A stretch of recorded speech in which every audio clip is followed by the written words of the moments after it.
जैसा कि आप सभी को पता है कि इस चैनल को मैंने बनाया था न्यू टैलेंट्स हाउस कि यहाँ के टैलेंट्स को विकसित करने का मौका मिले। तो कोरोना जैसी महामारी के बीच हम इस चैनल का एक और प्रयोग कर रहे हैं जो एक नया आयाम लेकर आ रहे हैं। कोरोना की कई सारे ऐसे क्वेश्चन हैं, ऐसे प्रश्न हैं जो पूरा देश जानना चाहता है।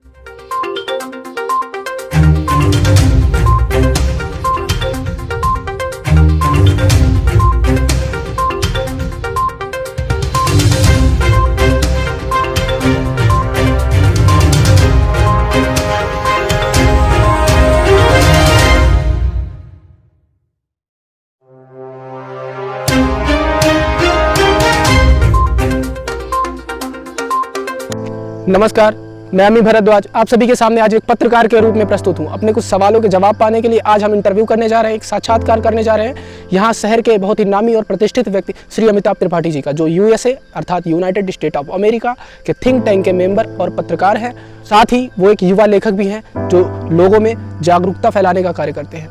आज कोरोना जैसी महामारी के बीच हमारे देश की जनता के पास जो सवाल है उसका जवाब पाने के लिए हम अमिताभ त्रिपाठी जी से एक इंटरव्यू लेने जा रहे हैं। उम्मीद है आपको इंटरव्यू बेहद ही पसंद आएगा। अगर आपके पास भी अगर कोई सवाल हो तो वीडियो में कमेंट करें, हम उसकी पूरी कोशिश करेंगे कि आपको पूरा का पूरा सही जवाब दिया जाए। धन्यवाद, चलते हैं वीडियो की तरफ।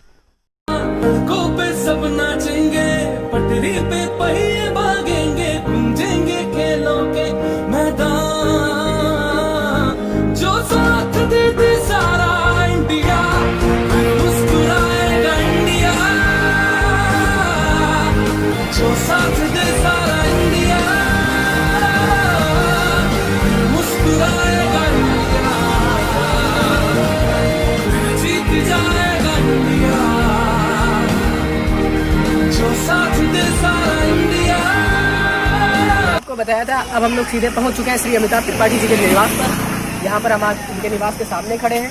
इनका बोर्ड देख सकते हैं आप, ये इनका निवास है और हम कुछ ही देर में उनका इंटरव्यू चालू करने वाले हैं और आपको कोरोना से संबंधित उनसे कुछ प्रश्नों का जवाब पूछना है, वो आपको दिखाएंगे।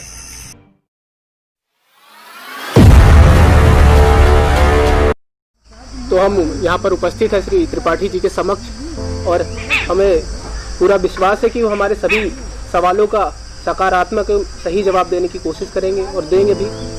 तो हम अपने सवाल शुरू करते हैं। सर, पहला सवाल ये है कि दुनिया जो है वो चीन के एक शहर वुहान को कोरोना का केंद्र मान रही है, इसमें आपकी क्या राय है? अभी पिछले 3-4 महीने में कोरोना संक्रमण के बाद जो स्थितियां उभरी हैं और उसको लेकर जिस तरीके की रिपोर्ट आ रही है उससे तो यही सिद्ध हो रहा है और सारे संदेह या सारे तथ्य इसी तरफ इशारा कर रहे हैं कि ये चीन के शहर वुहान से ही चला हुआ वायरस था। तो आपको क्या लगता है कि चीन का क्या मकसद रहा होगा इस वायरस को फैलाने में? देखिए, इसमें अभी बहुत तरह की रिपोर्ट आ रही हैं। इसमें तो अभी ये भी हो रहा है कि 2018 से अमेरिका के ही सह पर और अमेरिका के द्वारा दिए गए आर्थिक सहायता से ही वुहान में इस तरीके के लैब में ये परीक्षण हो रहा था कोरोना संक्रमण को लेकर चमगादड़ों पर। तो ये कहना बड़ा कठिन है कि चीन का क्या मकसद है क्या नहीं हो, लेकिन इतना ज़रूर तय लग रहा है कि चीन की तरफ से कुछ लापरवाही ज़रूर हुई है और उस लापरवाही के कारण अमेरिका में जो तबाही हुई है उससे अमेरिका थोड़ा ज़्यादा खफा लग रहा है। जी बिल्कुल। अब अगला सवाल ये है कि क्या भारत इस दौर से निकल पाएगा, क्योंकि यहाँ पर कोरोना के केसेस 2 लाख के पास पहुँच चुके हैं करीबन, और क्या लगता है आपको कि भारत इस संकट के दौर से दोबारा उभर पाएगा? इसमें आपकी क्या राय है? देखिए, भारत में ये सही मायने में मार्च के अंतिम सप्ताह से काफ़ी कठिन स्थिति में आया। 22 मार्च को भारत में पहली बार जनता कर्फ्यू के बारे में बताया गया, जनता कर्फ्यू लगाया भी गया और उसके बाद 25 मार्च से पहले लॉकडाउन की घोषणा की गई। अब अभी कल से घोषणा की गई है कि उसको अनलॉक किया जा रहा है। तो अभी तक की जो स्थितियां रही हैं वो कमोवेश उसको मिश्रित ही कहेंगे हम। अभी न तो हम ये कह सकते हैं कि भारत बहुत खतरनाक स्थिति में है और न ही यही कह सकते हैं कि भारत इस संकट से निकल चुका है, लेकिन अभी तक जो भी स्थिति सामने आई है उससे ऐसा लगता है कि भारत बहुत खतरनाक स्थिति में नहीं पहुंचा है। और हमने 3-4 महीने ऐसे निकाले हैं कि जिसमें काफ़ी सकारात्मक तरीके से चीज़ें सामने आ रही हैं और जनता का भी इसमें काफ़ी अच्छा सहयोग रहा है इससे संक्रमण से निपटने में। तो कुल मिला जुला कर अगर देखा जाए तो यही लगता है कि भारत शायद इस संकट को झेल ले जाएगा।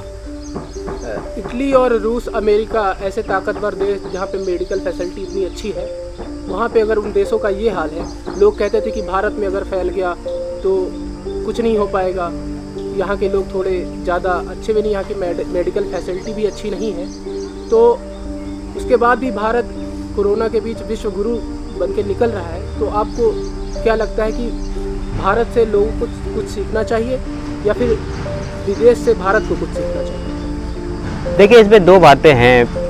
पहला तो यह है कि एक बात तो हमको समझनी पड़ेगी कि कोरोना संक्रमण को लेकर पूरी दुनिया में जो बहुत ज़्यादा चर्चा हो रही है, वो उसका एक बड़ा कारण ये भी है कि जितने भी विकसित देश हैं, वो पहली बार ऐसा हुआ है पिछले 70-80 साल में कि किसी महामारी से विकसित देशों के लोग मर रहे हैं। अभी तक सामान्य तौर पर महामारियों का जो पिछले 100 साल उससे भी पहले का जो इतिहास रहा है, उसमें विकासशील देश जितने होते थे, जिनको पश्चिमी बड़े देश स्वयं को जो संपन्न मानते हैं, वो विकासशील देश मानते थे, तो उनका ये मानना था कि ऐसी महामारियों से विकासशील देशों के लोग बड़े पैमाने पर बड़ी संख्या में मरते हैं। और उनको सामान्य तौर पर ये बात अच्छी भी लगती थी। उनको लगता था कि इस बात का उनको अहंकार भी था कि हमारे पास काफ़ी मेडिकल फैसिलिटीज़ हैं, हमने अपने को बहुत विकसित कर लिया है, हमारे यहाँ ढांचागत काफ़ी विकास हुआ है, जिसकी वजह से हम किसी भी महामारी से लड़ने के लिए सक्षम हैं। पहली बार ऐसा हुआ है कि किसी वैश्विक महामारी ने तथाकथित संपन्न और सुपर पावर स्तर के देशों को प्रभावित किया। और विडंबना देखिए कि सबसे ज़्यादा इससे प्रभावित देश अमेरिका है, जो इसको रोक नहीं पाया। अमेरिका, इटली, जो कि दुनिया के दो सबसे शक्तिशाली मेडिकल फैसिलिटी में सबसे शक्तिशाली देश। तो इसमें हमको ये भी देखना होगा ऐसा क्यों हुआ। मुझे लगता है कि इन विकसित देशों में जो इनकी जनता है, वो अपनी मेडिकल आवश्यकताओं के लिए पूरी तरीक़ा से मेडिकल फैसिलिटीज़ पर और एलोपैथी पर आश्रित है। और हमारा देश जो परंपरागत हमारा ज्ञान विज्ञान है योग और आयुर्वेद का, उसके साथ साथ हमारा जो इम्यूनिटी पावर है भारत के लोगों का, रोग प्रतिरोधक क्षमता, वो थोड़ा ज़्यादा होती है। इसकी वजह से भी हम इससे थोड़ा बचे हुए हैं और विकसित देश इस पर एकदम कोलैप्स होने की स्थिति में दिख रहे हैं। जी बिल्कुल। एक बात ये भी आ रही है सामने कि प्रधानमंत्री जी ने अभी कुछ दिन पहले मन की बात में ये कहा था कि हमारी जब विदेश के लोगों से कॉन्फ्रेंस पे वीडियो कॉल पे बात होती है, तो वो पूछते हैं कि आपके यहाँ का आयुर्वेद कुछ कर सकता है क्या? तो आपको क्या लगता है कि इस महामारी में आयुर्वेद हमारे कुछ काम आ सकता है? मुझे तो लगता है कि जो हमारे यहाँ का जो परंपरागत ज्ञान विज्ञान है, वो कहीं न कहीं इसमें सहयोग कर रहा है। भले ही प्रत्यक्ष रूप से नहीं कर रहा है, लेकिन उसी के चलते जो हम लोगों का इम्यूनिटी पावर इस तरीके का है, उससे हमको काफ़ी सहयोग मिल रहा है। और अब तो आयुष मंत्रालय की तरफ से भी कहा जा रहा है कि अश्वगंधा, गिलोय, तुलसी, इन चीज़ों को मिलाकर काढ़ा पीने से और मुलेठी और इन सब चीज़ों का जितना भी जो भी हमारा परंपरागत ज्ञान विज्ञान है, उससे भी काफ़ी फ़ायदा हो रहा है। और पूरी दुनिया जब कोई वैक्सीन नहीं निकाल पा रही है, तो सभी लोग कहीं ना कहीं उसी के ऊपर आश्रित हैं। और इस पूरे, अभी आपने विश्वगुरु शब्द का इस्तेमाल किया, मुझे लगता है वो तो शायद इतना जल्दबाजी हो जाएगी ये कहना कि भारत विश्वगुरु बनकर निकला कि नहीं निकला। लेकिन हाँ, ये ज़रूर है कि इस पूरे संक्रमण में पूरी दुनिया भारत की तरफ बड़ी आशा भरी निगाहों से देख रही है। जिस प्रकार चीन सभी देशों से इस टाइम आफत मोल ले रहा है, सभी देशों से युद्ध के लिए तैयारी कर रहा है, ज़मीनें हड़पने की कोशिश कर रहा है, वही जो कुछ अभी गतिविधियाँ देखी जा रही हैं मैकमोहन लाइन पर, चीन और भारत के बॉर्डर पर, आपको क्या लगता है कि इस महामारी के बीच चीन की ये एक्टिविटी क्या दर्शाती है? देखिए, इसके कई कारण हैं। पहला तो यह है कि चीन के ऊपर जो पूरी दुनिया से दबाव पड़ रहा है, उसको लेकर चीन एक प्रेशर टैक्टिक्स अपना रहा है। उसको वो ये दिखा रहा है कि अगर हमारे ऊपर आपने बहुत ज़्यादा दबाव डालने की कोशिश की तो हम विश्व युद्ध जैसी स्थिति निर्माण कर देंगे, इसीलिए आप हमारे ऊपर बहुत ज़्यादा कोरोना का लेकर दबाव मत डालिए। दूसरा ये है कि आर्थिक रूप से उसके ऊपर एक दबाव डाला जा रहा है। बहुत सी कंपनियां वहाँ छोड़कर भारत में आने की बात कर रही हैं। सारे पश्चिमी देशों ने एक तरीके से उसका आर्थिक बहिष्कार करने की योजना बना रखी है। तो भारत को कहीं ना कहीं वो डिस्टर्ब करना चाहता है, क्योंकि भारत, वहाँ से कंपनियां आएंगी, भारत में आएंगी, तो भारत को एक स्वाभाविक इन्वेस्टमेंट डेस्टिनेशन के रूप में वो सारे देश और कंपनियां देख रही हैं। तो चाइना कहीं ना कहीं भारत को सीमा विवाद में घसीट कर या डिस्टर्ब करके उन देशों को ये दिखाना चाह रहा है कि भारत में आप जाने की कोशिश कर रहे हैं, लेकिन भारत इस समय भारत में ऐसी स्थिति है कि जो शांतिपूर्ण देश नहीं है वो। इसीलिए वो उसकी जो रणनीति है वो यही है कि भारत में जो इन्वेस्टमेंट आने वाला है वो ना आए, वो देश डर जाएं, कंपनियां डर जाएं कि अरे भाई ये तो भारत में लगता है भारत चीन के बीच में युद्ध हो जाएगा तो फिर पता नहीं क्या होगा, एक अनिश्चितता की स्थिति हो जाएगी। तो चीन की जो ये रणनीति है वो इसी कारण से चीन ज़्यादा प्रेशर बना रहा है।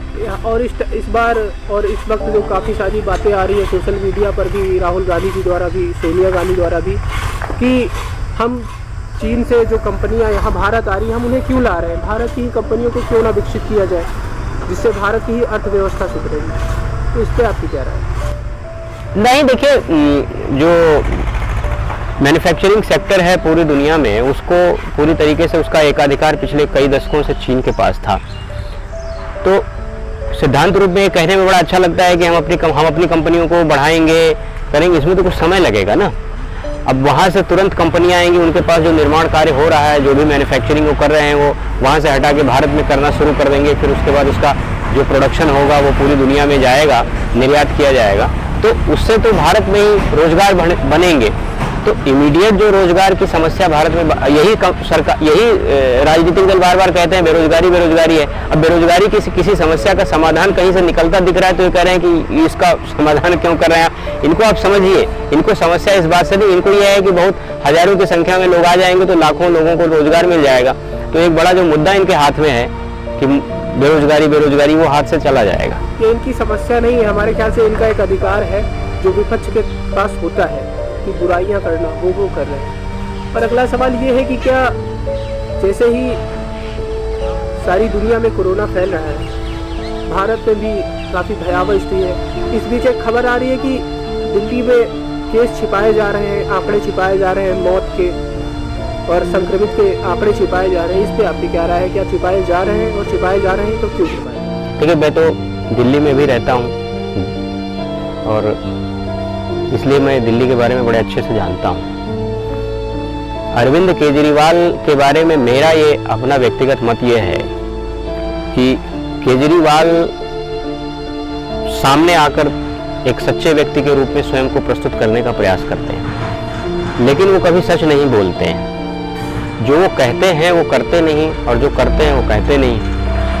जितनी भी बातें उन्होंने, जितने भी दावे किए हैं अपने हॉस्पिटल्स के बारे में और सब, वो खोखले ही हैं। और आज देखिए, आज मैं देख रहा था कि उन्होंने कहा कि अगर उन्होंने बॉर्डर सील सब अनलॉक किया जा रहा है तो वो बॉर्डर लॉक कर रहे हैं। और उनका ये कहना है कि हम इसलिए सारे बॉर्डर सील कर रहे हैं दिल्ली के कि हिंदुस्तान के लोग दिल्ली में आके कहीं इलाज न करवाने लगे। एक तरफ तो कह रहे हैं कि पिछले 5 साल से हमने मेडिकल इंफ्रास्ट्रक्चर इतना बढ़िया बना दिया है कि हमारे पास सुविधाएं ही सुविधाएं हैं। ये तक कहते हैं कि हजार की संख्या में रोज अगर केसेस बढ़ने लगे तो भी हम उसको डील करने की स्थिति में हैं। उसके बाद फिर बॉर्डर लॉक करके कह रहे हैं कि हम इसलिए सील कर रहे हैं क्योंकि हम नहीं चाहते हैं कि देश के और हिस्सों से लोग यहाँ आएँ और अपना world class facility, medical facility का लाभ उठाएं। तो अरविंद केजरीवाल के बारे में अगर ये बात कही जा रही है तो कोई ताज्जुब की बात नहीं है। और आया भी है कि मौत, जब दबाव पड़ा तो मौत का आंकड़ा एकदम से कुछ दिन पहले आया कि एकदम से 82 बढ़ गया और 318 बात हो रही थी, फिर 400 हो गया। और ये हुआ कि 2-3 दिन के अंदर सफदरजंग हॉस्पिटल से करीब 100 मौत के आंकड़े जो थे उसको छिपाया गया था। फिर वो सामने आया, सरकार ने कहा कि सफदरजंग हॉस्पिटल ने छिपाया, सफदरजंग हॉस्पिटल ने कहा कि सरकार ने हमसे आंकड़ा मांगा ही नहीं। अब उसमें क्या है सच्चाई, वो तो वही तो लोग जाने। लेकिन इस दावे में दम है कि केजरीवाल अपनी इमेज बचाने के लिए वो ये दिखाना चाहते हैं कि हम मौत को कंट्रोल हमने किया हुआ है, जबकि वास्तविकता ये है नहीं।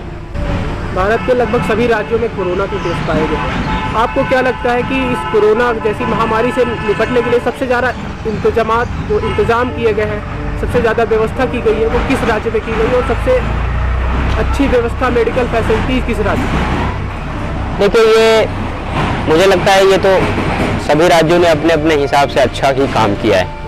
किसी राज्य को दोष देना तो ठीक नहीं होगा कि किसकी व्यवस्था अच्छी है, किसकी अच्छी नहीं है। अपनी तरफ से सभी ने प्रयास किया। हाँ, ये हो सकता है कि किसी ने बहुत ज़्यादा युद्ध स्तर पर उसके लिए प्रयास किया है, मुझे लगता है कि इस ढंग से अगर हम देखें तो केरल, उत्तर प्रदेश, तेलंगाना, ये तीन राज्य मुझे बहुत एकदम से टॉप रेटिंग में दिखते हैं, जिन्होंने बिल्कुल आश्चर्यजनक तरीके से कार्य किया है। और बाकी नकारात्मक बात मैं करना नहीं चाहता हूँ, किसका खराब रहा ये बात करने का कोई मतलब नहीं। जी बिल्कुल, यहाँ पर एक बीच में थोड़ी सी खुशखबरी ये भी आ रही है कि भारत की रिकवरी रेट काफ़ी अच्छी हो गई। तो आप रिकवरी रेट के बारे में कुछ बताना चाहेंगे जिससे लोगों को थोड़ी सी संतुष्टि मिले, थोड़ी सी आशा उनके चेहरे पे आ जाए? देखिए, ये कोरोना का ये जो रोग है और संक्रमण है, ये बहुत ही अनिश्चित समय तरह की बीमारी है। इसके बारे में कुछ भी कह पाना बड़ा खतरे से खाली नहीं है। लेकिन जिस तरीके का जो रिकॉर्ड आ रहा है, आंकड़े जो आ रहे हैं, उससे ये लगता है कि रिकवरी रेट काफ़ी अच्छा हो गया है, करीब 50% तक पहुंच गया है। और आज 2 लाख से ज़्यादा, जो 2 लाख के आसपास जो हमारे यहाँ कोरोना संक्रमण की स्थिति आई है, उसमें जितने एक्टिव केसेस हैं उतने ही लगभग रिकवर भी हो चुके हैं लोग। 5000 से ज़्यादा मौतें हुई हैं। तो ये ज़रूर उत्साह की बात है कि रिकवरी रेट आखिर कहाँ से हो रहा है, आखिर कोई तो कारण होगा जिसकी वजह से लोग ठीक हो जा रहे हैं। तो वही बात जो शुरू में हम कर रहे थे, वही है कि इसका सबसे बड़ा कारण शायद यही है कि भारत में जो इम्यूनिटी पावर है लोगों का, वो थोड़ा स्ट्रॉन्ग है विकसित देशों के मुकाबले। उसकी वजह से इस संक्रमण को हमारा शरीर झेल पाने में सफल हो पा रहा है। कोरोना जैसी महामारी के बीच में कोरोना जो वॉरियर्स है देश के, डॉक्टर हैं, प्रशासन है, इन लोगों की क्या भूमिका है और क्या कर रहे हैं ये लोग? आपकी नज़र में क्या लगता है कि इनके जो उत्तरदायित्व है वो सही है या गलत है? देखिए, इन लोगों ने तो बहुत प्रशंसनीय कार्य किया है। और शुरू में जब प्रधानमंत्री जी की तरफ से आह्वान हुआ कि कोरोना वॉरियर्स का सम्मान किया जाए और उनको सम्मानित किया गया, उनके सम्मान में लोगों ने कहा, उन्होंने कि आप थाली बजाइए, फिर टार्च की रोशनी करके या दीपक जला के उन लोगों का सम्मान करने की बात कही गई। बाद में फिर विमानों की तरफ से उनको पे ऊपर पुष्प वर्षा की गई। इसका राजनीतिकरण भी हुआ, राजनीतिक आलोचना भी की गई, लेकिन मैं ये समझता हूँ कि उनका ये जो निर्णय था बड़ा प्रशंसनीय था, क्योंकि बहुत ही खतरनाक स्थिति में उन्होंने ये मोर्चा संभाला हुआ था। और आज जब करीब 3.5 महीने 4 महीने बीत चुके हैं इस पूरी स्थिति को, तो कहीं ना कहीं डॉक्टरों को, वैज्ञानिकों को, सबको थोड़ा बहुत इसके बारे में कुछ जानकारी मिलने लगी है। जनता को भी जानकारी मिलने लगी है कि ये वायरस कैसा है, कैसे रिएक्ट करता है, इसका नेचर कैसा है, क्या है। तो उससे कहीं ना कहीं थोड़ा सा बचाव अपनी तरफ से ही करने का एक स्वभाव भी विकसित हो रहा है। लोगों को पता लग रहा है कि इससे हमको कैसे बचना है। लेकिन आप कल्पना करिए कि जब 25 मार्च के आसपास लॉकडाउन की घोषणा की गई थी और पूरी दुनिया में ये एक दहशत का माहौल था, कोई नहीं जानता था कि ये वायरस आएगा, शरीर पर किस तरीके से रिएक्ट करेगा। ऐसे में वो जो डॉक्टर हैं, वो नर्सेज हैं, या और भी जितने भी इस तरीके के लोग जो ज़रूरी आवश्यक सुविधाएं लोगों को उपलब्ध करा रहे थे, वो कितने खतरे का सामना कर रहे थे। उनको पता था कि जो काम वो कर रहे हैं उससे सीधे सीधे संक्रमण की चपेट में वो आ सकते हैं। तो निस्वार्थ भाव से की गई उनकी सेवा है, जिसकी प्रशंसा होनी ही चाहिए, और मुझे लगता है कि बहुत अच्छा काम उन लोगों ने किया है। जी बिल्कुल, कोरोना वॉरियर्स के सारे कार्य प्रशंसनीय हैं और हमें सैल्यूट करना चाहिए उन्हें। और अगला सवाल ये है कि क्या, जैसे प्रधानमंत्री जी ने बताया कि हमें न केवल कोरोना से लड़ना है बल्कि अपने लक्ष्यों की तरफ भी बढ़ना है, तो क्या ये संभव हो सकता है या संभव है? देखिए, पहली बार जब प्रधानमंत्री जी 25 मार्च की लॉकडाउन की घोषणा करने आए थे, तो जैसा मैंने बताया कि उस समय तक किसी को पता नहीं था कि वायरस क्या है, कैसे रिएक्ट करेगा, इसका स्वभाव क्या है, इससे कितने लोग, और पूरी दुनिया में इस बात पे बहुत चर्चा हो रही थी कि चूँकि बड़े से बड़े विकसित देश इसकी चपेट में आ रहे हैं और बच नहीं पा रहे हैं, तो भारत में जब इसका संक्रमण फैलेगा तो मरने वालों की संख्या बहुत ज़्यादा हो जाएगी। और भारत के पास ऐसी फैसिलिटीज़ भी नहीं हैं जिसकी वजह से भारत इन लोगों को रोक पाएगा, मौतों को रोक पाएगा। इस वजह से काफ़ी दहशत का माहौल था। तो ऐसे में केवल पहली प्राथमिकता यही थी कि लोगों की जान बचाई जाए। लेकिन जब कुछ समय बीता, समय बीतने के साथ ही डॉक्टरों को, वैज्ञानिकों को इसके बारे में थोड़ा थोड़ा कुछ क्लू मिलने लगा, और उनको पता लगने लगा कि इसका स्वभाव क्या हो सकता है, इसको कैसे, इसके साथ कैसे हम डील करें। तो कहीं ना कहीं सरकारों को भी आत्मविश्वास होने लगा कि आर्थिक गतिविधि को भी थोड़ा थोड़ा संचालित किया जाए, ताकि लोगों के जीवन भी इस तरीके से प्रभावित ना हो कि एक संकट की स्थिति दूसरे कारणों से बन जाए। तो मुझे लगता है कि भारत ने बहुत बड़े बड़े संकटों को झेला है और निश्चित रूप से भारत इस संक्रमण के दौर को भी झेलते हुए लक्ष्य को प्राप्त करने में निश्चित सफल हो जाएगा। जहां पूरी दुनिया इस वक्त प्रधानमंत्री श्री नरेंद्र मोदी जी की प्रशंसा कर रही है, वहीं राहुल गांधी जी जैसे राजनीतिक लोग उनकी आलोचना करने में लगे हुए हैं, उनकी गलतियां गिना रहे हैं। और राहुल गांधी के साथ साथ सारा देश ये जानना चाहता है कि लॉकडाउन 5.0 तक जो अभी तक लॉकडाउन था, इससे देश को क्या लाभ हुआ है और अनलॉक 1 से क्या होने वाला है। देखिए, पिछले 5 वर्षों से अगर आप, बल्कि अब तो 6 वर्ष मानेंगे, पूरे 6 वर्ष में अगर कांग्रेस का आचरण देखेंगे, विशेष रूप से राहुल गांधी का आचरण देखेंगे, तो मैं तो समझ नहीं पाता कि कौन सी बात उनको प्रेरित करती है किस आधार पर और वो अब ऐसे बयान देते हैं। क्योंकि कांग्रेस की भी जो सरकारें रही हैं, पंजाब हो, सबसे पहले लॉकडाउन की घोषणा पंजाब ने की और सबसे सख्ती से लॉकडाउन पंजाब ने ही किया। भीलवाड़ा मॉडल की चर्चा राजस्थान में खूब हुई और उसका क्रेडिट राहुल गांधी को दिया गया। और भीलवाड़ा मॉडल पूरा का पूरा यही था कि कंटेनमेंट पूरी सख्ती से कर्फ्यू लागू किया जाए। जहाँ भी कोरोना के पेशेंट मिलते हैं उस क्षेत्र में अगर एक भी मिलता है, पूरे ज़िलों को कंटेनमेंट घोषित करके, इलाका घोषित करके उस पर सख्ती से कर्फ्यू लागू किया जाए। तो मुझे लगता है राहुल गांधी का बयान जो है वो राजनीति से प्रेरित है और विपक्ष के नाते वो सोचते हैं कि अपने को प्रासंगिक बनाए रखने के लिए नरेंद्र मोदी की बुराई करने से भी उनको लगता है कि उनको मीडिया माइलेज मिलता है। इसलिए ऐसा लगता नहीं कि उनकी बात को बहुत कोई गंभीरता से लेता है। और रही बात आपने जो पूछी कि लॉकडाउन से क्या फ़ायदा हुआ और अनलॉक से क्या होगा, मुझे लगता है लॉकडाउन की जो घोषणा की गई और लॉकडाउन जिस तरीके से चलाया गया बड़ा ही व्यवस्थित तरीके से था। सबसे अच्छी बात यह है कि आप देखिए कि लॉकडाउन की घोषणा होने के बाद करीब 2 महीने के बाद पहली बार भारत में विपक्षी दलों के नेता टीवी पर आके बोलने लगे हैं। यही, और पिछले 2 महीने से लोग गायब थे।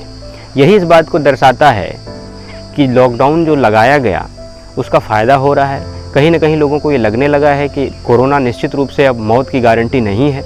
इसीलिए जितने भी लोग इससे दहशत में थे, घरों में छुपे हुए थे, सोच रहे थे कि इसे हर कीमत पर बचना है इस संक्रमण से, उनको कहीं ना कहीं अब ये आभास होने लगा है, अब विश्वास होने लगा है कि अब सामान्य ज़िंदगी पटरी पर लौट रही है।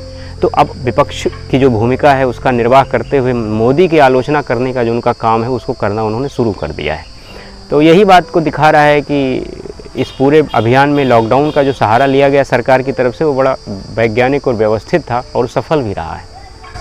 देश के कई राजनेताओं समेत देश की जनता भी ये कह रही है कि राहुल गांधी भाजपा और नरेंद्र मोदी का विरोध करते करते वो देश का विरोध करने लगे और राजनीति का इस हद तक गिरना, इस पर आपकी क्या राय है? क्या राजनीति इस हद तक गिरी जा सकती है या फिर राजनीति इस हद तक करनी चाहिए जब वो भी उस समय जब सारा देश कोरोना जैसी महामारी से लड़ रहा है? देखिए, 2 बात समझनी होगी। राहुल गांधी विपक्ष के नेता हैं। अगर वो किसी भी मामले में नरेंद्र मोदी की प्रशंसा करने लगे तो फिर तो वो विपक्ष के नेता नहीं रह जाएंगे। और हमको ये भी नहीं भूलना चाहिए कि जब कोरोना का संकट बहुत पीक पर था तो राहुल गांधी ने ही स्टेटमेंट दिया था कि इस समय नरेंद्र मोदी से लड़ने की ज़रूरत नहीं, कोरोना से लड़ने की ज़रूरत है। तो वही बात मैं जो कह रहा था कि राहुल गांधी के स्टेटमेंट को हमें इस रूप में लेना चाहिए कि स्थितियां धीरे धीरे सामान्य होने लगी हैं और उनको लगता है कि विपक्ष के रूप में जो उनकी भूमिका है उसका निर्वाह करते हुए वो उनको सरकार की आलोचना करना उनका कर्तव्य है, वो कर रहे हैं। अब बात जब रूस और अमेरिका, इटली की हो चुकी है तो भारत में सबसे ज़्यादा जिस देश की बात होती है पाकिस्तान, उसकी भी, उसको आपको क्या लगता है कि लॉकडाउन और कोरोना में जो भारत जिस तरह से आगे आ रहा है और पाकिस्तान को कुछ सीखना चाहिए? वहाँ की आवाम जो है काफ़ी इस टाइम कोरोना को गंभीरता से नहीं ले रही है। पाकिस्तान का क्या होगा, आपको क्या लगता है? देखिए, पाकिस्तान को लेकर बहुत ज़्यादा चिंतित होने की हमको आवश्यकता नहीं है, लेकिन हाँ, पाकिस्तान एक गैर जिम्मेदार देश है और वो कभी भी किसी चीज़ को बड़ी जिम्मेदारी से वो लोग लेते नहीं हैं। और मुझे नहीं लगता है कि वो इस कोरोना के संक्रमण को भी बहुत गंभीरता से लेंगे। उनका जो काम है भारत में आतंकवाद फैलाना और भारत को किसी भी तरीके से परेशान करना, उस काम में वो लगे हुए हैं। और कोरोना के काल में भी हम देख रहे हैं कि जम्मू कश्मीर में घुसपैठ की घटनाएं बढ़ रही हैं। आतंकवादियों को भेजने का काम पाकिस्तान की ओर से किया जा रहा है। सीज़ फायर का उल्लंघन कर भारत को भड़काने की कोशिश की जा रही है। तो पाकिस्तान एक पूरी तरीके से नकारात्मक देश है जिसका काम भारत में कोई न कोई गड़बड़ फैला के अपने को प्रासंगिक बनाए रखना है। वो काम वो इस समय भी कर रहे हैं। जैसा कि भारत के प्रधानमंत्री श्री नरेंद्र मोदी जी कह रहे हैं कि हम आत्मनिर्भर भारत बनाएंगे, तो आपके हिसाब से आत्मनिर्भर भारत कब तक बनेगा और कैसे बनेगा, और इससे देश की अर्थव्यवस्था में क्या सुधार होगा? देखिए, जब वो कोई भी विजन, प्रधानमंत्री जी कोई भी विजन लेके आते हैं तो वो थोड़ा दूरगामी परिणामों वाला होता है, और इसलिए उसका परिणाम थोड़ा देर में आता ज़रूर है, लेकिन आता निश्चित रूप से। और जब वो कोई योजना या कोई विज़न लेके आते हैं तो शुरू में बड़ा अजीब सा लगता है लोगों को लगता है कि बस ऐसे ही बोल दिया, कुछ होगा नहीं। लेकिन जैसे जनधन खाते वाली बात थी, कभी किसी को लग नहीं रहा था ये क्या है, खाता खुलवा रहे ये है, लेकिन अंत में आप देखिए किसान सम्मान निधि का मामला हो या इस पूरे क्राइसिस में मजदूरों के अकाउंट में सीधे पैसा डालने की बात हो, महिलाओं को 500-500 रुपये देने की बात हो, तो ये उसका फ़ायदा अब 4-5 साल में धीरे धीरे दिखने लगा है। इसी तरीके से बहुत सी योजनाओं में आत्मनिर्भर भारत के बारे में उनका जो विज़न है वो बड़ा ही अच्छा वो है, और वो मूल रूप में ये है कि आने वाले वर्षों में भारत को एक आयातक देश से निर्यातक देश का स्वरूप दे देना है, और इसके लिए हमको मैन्युफैक्चरिंग हब बनना पड़ेगा। हम चीज़ों को मैन्युफैक्चर करेंगे अपने, मतलब भारत में जितनी चीज़ें आवश्यकता की हैं, कंज्यूम करने वाली उपभोग की वस्तुएं हैं, वो भारत की, तो भारत में ही उसकी आवश्यकता की पूर्ति होगी, भारत बाहर से लाएगा नहीं। और उससे ज़्यादा एक्स्ट्रा जो भी उत्पादन होगा वो हम पूरी दुनिया को सप्लाई करेंगे। तो भारत का इतिहास भी ये रहा है कि भारत में ईस्ट इंडिया कंपनी के आने से पहले भारत एक ज़बरदस्त निर्यातक देश ही रहा है। हजारों हजार साल से प्राचीन काल से लेकर और ईस्ट इंडिया कंपनी के आने तक भारत की जो रेपुटेशन पूरी दुनिया में थी वो निर्यातक देश की थी। हम निर्यात करते थे, आयात नहीं करते थे। उसके बाद स्थितियां खराब हुई और हम इस तरीके से निर्भर होते चले गए दूसरों। आत्मनिर्भर का मतलब यही है कि हम अपनी उसी परिपाटी को फिर से पकड़ें और अपने उपभोग की जितनी वस्तुएं हैं वो देश में ही उसका उत्पादन करें, और एक्सेस मतलब आवश्यकता से अधिक उत्पादन करके हम पूरी दुनिया की आवश्यकता की भी पूर्ति करें। जरूर, अगर अर्थव्यवस्था को सुधारना है तो मैन्युफैक्चरिंग रेट को बढ़ाना पड़ेगा। और इसके साथ साथ हमारे सारे सवाल खत्म हुए और आपके द्वारा सारे सवाल के जवाब सकारात्मक रूप से संतोषजनक रूप से दिए गए हैं। हम सारे सवाल के जवाबों से संतुष्ट हैं। अब इन सभी के बावजूद अगर आप कुछ कहना चाहते हैं तो आप कह सकते हैं, कोई संदेश, कोई बचाव के तरीके। देखिए, मैं जो भी दर्शक हैं उनसे यही कहूँगा कि जो बात देखने में सुनने में बड़ी छोटी लगती है, सामान्य तौर पर उसी की उपेक्षा की जाती है। लेकिन आप इस बात का ध्यान रखिए, सचिन तेंदुलकर जैसे बड़े स्टार टेलीविज़न चैनल पर दिन में 4 बार आते हैं और कहते हैं हाथ धुलिए, 20 सेकंड तक हाथ धुलिए, कई बार धुलिए, सामाजिक दूरी बना कर रखिए। ये एक ऐसा उपचार है कि जो कोरोना के संक्रमण से हमको बचा कर रखेगा। इसको छोटी चीज़ हमें नहीं समझनी चाहिए, हमें इसको अपने जीवन में, अपने स्वभाव में उतार लेना चाहिए। केवल कोरोना संक्रमण से ही नहीं, हर प्रकार के संक्रमण से ये हाथ धोने की जो आदत है हमको बचा कर रखेगी। सामाजिक दूरी भी हमको संक्रमण से बचा कर रखेगी। इसलिए इन 2 चीज़ों को हमको ध्यान में रखना है।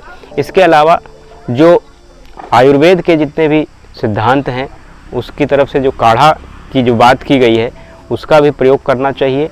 और थोड़ा सा भी अगर हमको जैसे सर्दी हो, जुकाम हो, नाक बंद हो गई, गला खराब हो गया, तो इसको लापरवाही के रूप में नहीं लेना चाहिए।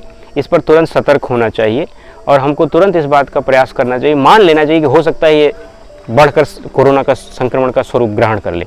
इसलिए हमको उसके लिए तुरंत सतर्क होकर और काढ़ा दिन में 1-2 बार ज़रूर पीना चाहिए।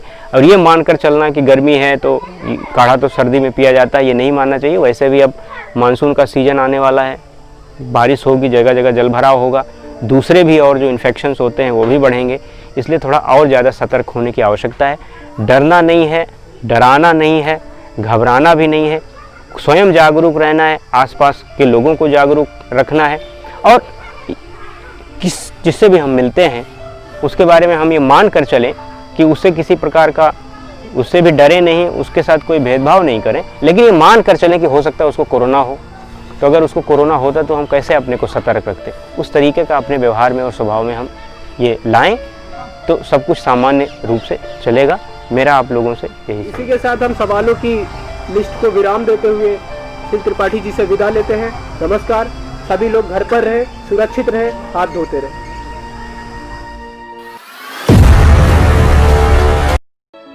अगर अभी तक आपने हमारे चैनल को सब्सक्राइब नहीं किया है तो जरूर करें, साथ ही बेल आइकन को जरूर दबाएं। साथ ही जाते जाते वीडियो पर लाइक करें, कमेंट करें और शेयर करें।